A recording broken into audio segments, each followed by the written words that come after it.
Hey guys, it's Scott with Scotty B Cards, and in this video, I want to look at 2022 Top Series 1 and see how many of each card exist. We have a general idea of what's happening with print runs as we can look at the back of packs and see the odds of these cards becoming more and more hard to pull. I think in 2017, a gold in a hobby pack was 1 in 5 packs. Now it's 1 in 38 packs. That's like every 2 hobby boxes. It's crazy to see how this evolves and how print runs are going up. But I wanted to get more down to the nitty gritty and figure out exactly or as close to how many cards exist for each and every player. Franco, for example. I want to see if he has 100,000 cards, 500,000 cards, a million cards, and so forth. I'm going to be sharing a lot of math with you. My father is a math teacher at a university and he helped me with it. And I don't know if it's perfect. I'm pretty sure it's about 85% to maybe 90% accurate, but there are some assumptions I'm making that might make it slightly off and you can be the judge of this. But before we start, let me just have a couple disclaimers. Again, I am not a mathematician. I just did this for fun. It took a long time, but it was a lot of fun to actually figure out these print runs and to get some sort of formula I can share with you so you can use it in the future. I only could calculate the products with product exclusive cards. For example, we have the foil boards and the complete sets. Those are numbered. We know exactly how many of those cards are in the complete sets. We have the clear out of 10 in hobby products. So in hobby products, hobby boxes, not jumbos, just hobby boxes, they actually have a clear acetate and there's 10 of each of those cards. And overall, I may be wrong. I don't think I am, and I think I'm really, really close, but it is what it is. I'm a guy on the internet. So, all right, next thing. Here's my methodology and assumptions. I use the clear cards to determine hobby products. So that way we can get a general idea of how many of each card exist in a hobby box. And then I used foil boards to figure out how many complete sets exist. And there's multiple foil boards from multiple different stores. And each of these places has their own different numbered parallel. I assume that there are the same number of base cards in jumbo and hobby. There might be slightly more in jumbo, maybe slightly less, but overall it'd be close enough where I'll be within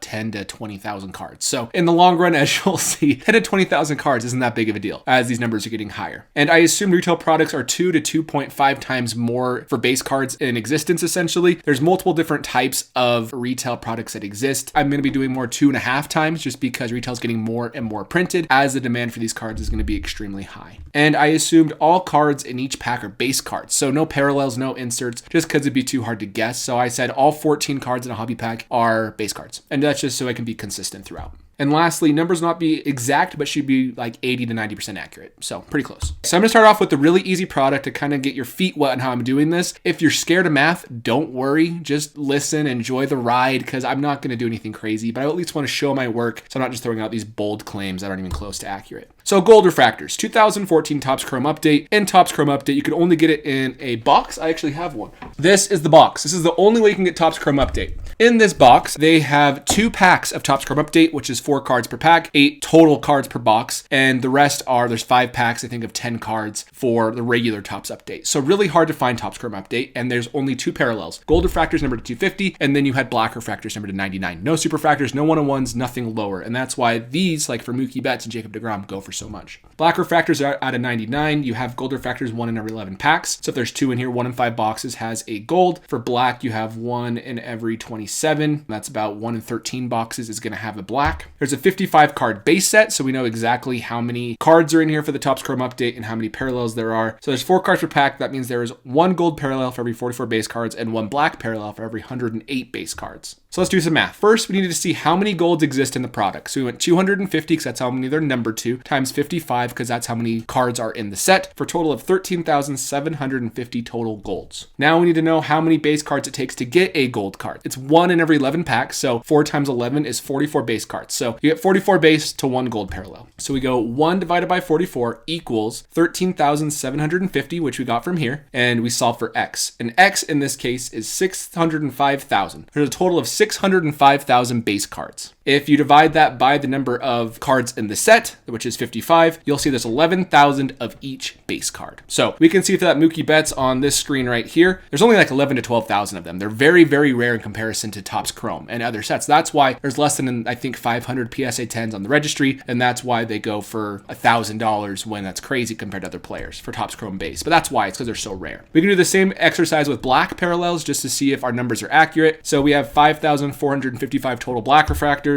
Now we need to know how many base cards it takes to get a gold, a black card. So it's 108 base to 1 black, like we said earlier. Do the same equation. We have 588,060, so a little bit lower, but really close, for a total of 10,692 of each each base card. So that 308 off, but overall that's really close. That's because there's autographs, there's patch cards, all these different things that make it slightly different, but overall 10 to 12,000 for each base card. Pretty easy because it's only one configuration. We can see exactly how many there are. Now let's go to 2014 Topps Update. So in 2014 Topps Update, we have to figure out how many clear cards exist. And on the Topps Update set, there's 330 clear cards. Every single card in the set has a clear. In modern sets, only 100 of the 330 cards have a clear. So it's different now. But overall, there's 3,300 total clear cards. Now we need to figure out how many base cards it takes to get a clear card. So it's the same exercise. Because it's one in every 182 packs, we times by the number of cards in the actual hobby pack by the number of packs it takes. So we have 1,820 base cards for a clear card if you're trying to pull one. Do the same formula. 1 over 1,820 equals 3,300 divided by X, solve for X, and you get 6,006,000 total cards in the hobby products for base cards. So you divide that by 330, which is the total number of cards in the set, and you get 18,200 cards of each base card in the hobby boxes. That may sound low, it's because it is low, but overall it's also because there wasn't much of 2014 Topps Update made. If you don't believe me, go try to find blaster boxes. You'll find the mega boxes a lot more commonly than blaster boxes. They just weren't produced the same way 2018 Topps Update in the background was. These are my assumptions. Hobby boxes, jumbo boxes are the same. Retail products, I doubled. There's no complete set boxes. So our total print run, which is pretty close to accurate, is about 73,000 of each card. That sounds like a ton. That is not a ton. That's very low. You know, the Ken Griffey Jr. star rookie from 1989 Upper Deck, that has a print run of like, I don't know, 2 or 3 million. It's a lot higher than what these are. Now let's look at 2021 Topps Series 1. You know the methodology, you know everything. I'm going to go through this a lot quicker so I can get to 2022, but I want to show you where we're at. Clear cards are much harder to get. It was 1 in every 180 packs. Now it's almost every 2,000. There's 14 cards per pack, 100 total cards in the clear set, a little bit different versus the 330, and there's 330 cards in the total set. So we do the same thing. The first step is there's 1,000 clear cards total, 100 times 10. So now we have to figure out how many base cards it takes for a clear card. Now it's 1 in every 27,000 is what it takes to get a clear card. Do the same number. You have 27 million. You do the exact same calculation, divide it by 330, and you get 82,000 of each and every base card in a hobby product, which we can derive because we know the clear is numbered to 10 and is exclusive to this product. And then we have the Walmart complete sets. And these you can do, I'm going to go very quick through these. You can watch another video I'll post at the end where I originally did this exercise, but you can see my math. This is how I figured it all out. And now we have 104,000 total sets. Then you have the hobby version. That was the Walmart exclusive. Here is the way I did it. They're numbered to 310. So you can see there's 40,920 of every set because they're numbered to less. Obviously they have less sets in existence. And then we have the Target versions. I said that they had, the same amount as Walmart. I think I gave Walmart a total of 104,000. Hobby, I gave 40,000. So I said Target was 40,000 because they have a lot less stores than Walmart. So here is the total 2021 Series 1 print runs. And this is really conservative compared to other numbers people have figured out, but this is how I felt comfortable without making too many assumptions. But there's 82,000 in each hobby box for each and every card. And there is the same in jumbo. Then we have retail products, which we did, I think, 2 to 2.5 times. Complete set boxes, add those all together for the 3 different versions. 185,000 different complete set boxes for a total print run, 555,181 of each card. Every Alec Boehm has 55,181 of each card. Same with Mike Trout and every single player on the checklist.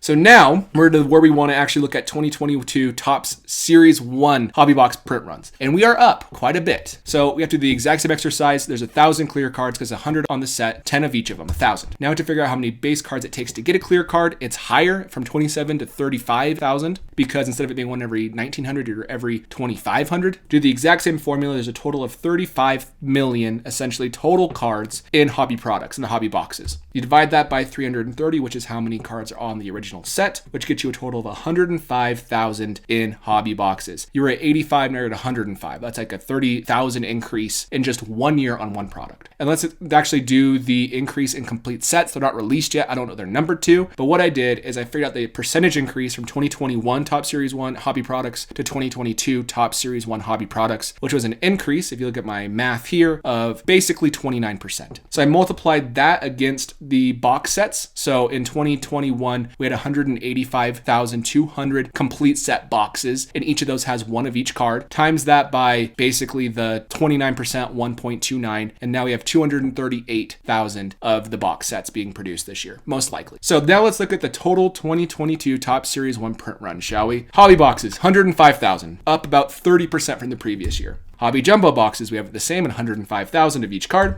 Retail products, you have 264,305. I multiplied these hobby products products by 2.5, just because there's going to be a lot more retail than hobby products out there. Complete set boxes, we times it by 29% from the previous year, which got us to 238,149. And then we have the complete team set. And I didn't really know how many team sets exist. They're like the actual little pack, but you know exactly of every player of the team is inside that pack. I said 15,000 of each player, which may be low, it may be high. I don't really know. That's why there's a question mark. But 15,000 compared to these numbers feels relatively safe and tame.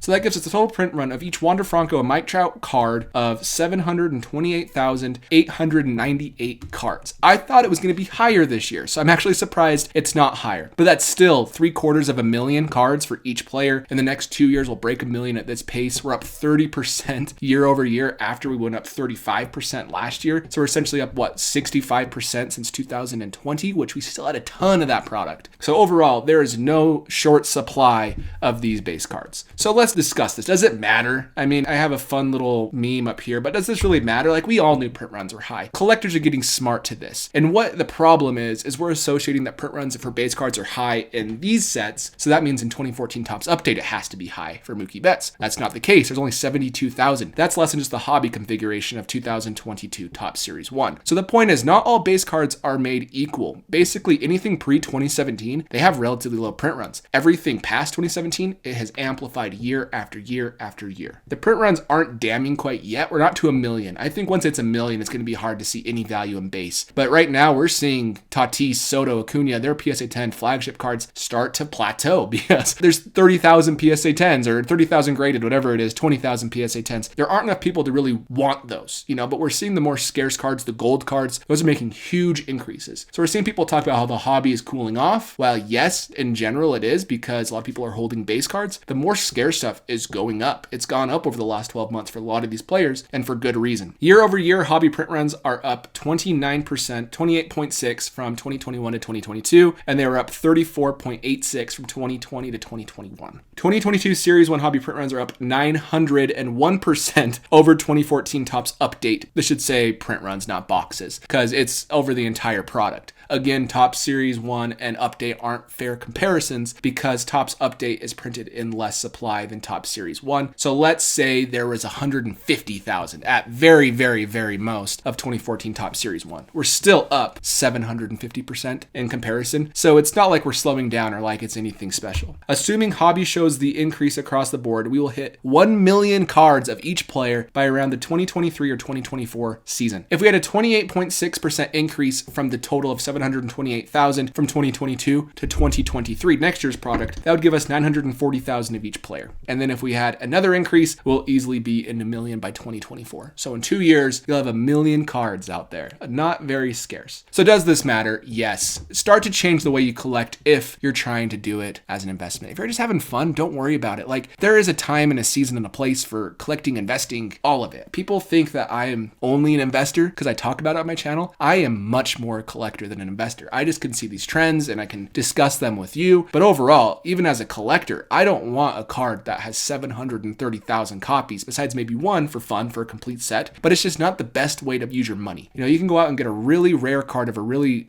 fringe player who has really big potential for the same price as a Wander Franco rookie moving forward. That's going to be almost 800,000 are made. So just buy smart. Just enjoy the hobby overall. If you just want to open some Series 1, don't worry about it. It's supposed to be fun. Have fun in the hobby. Just know that you're not going to get rich buying these base cards anymore. It's just not going to happen like it did for Mike Trout rookies. There's about 50,000 to 60,000 2011 Topps Update product made for each player. So Mike Trout has hardly any rookies in comparison to these modern players. So they aren't apples to apples in any way. But overall, let me know in the comments below what you think of this. If you think this is going to kill the hobby, if you don't think it's a big deal because demand is higher. Other than that, thanks for watching. I'll catch you in the next video. See ya.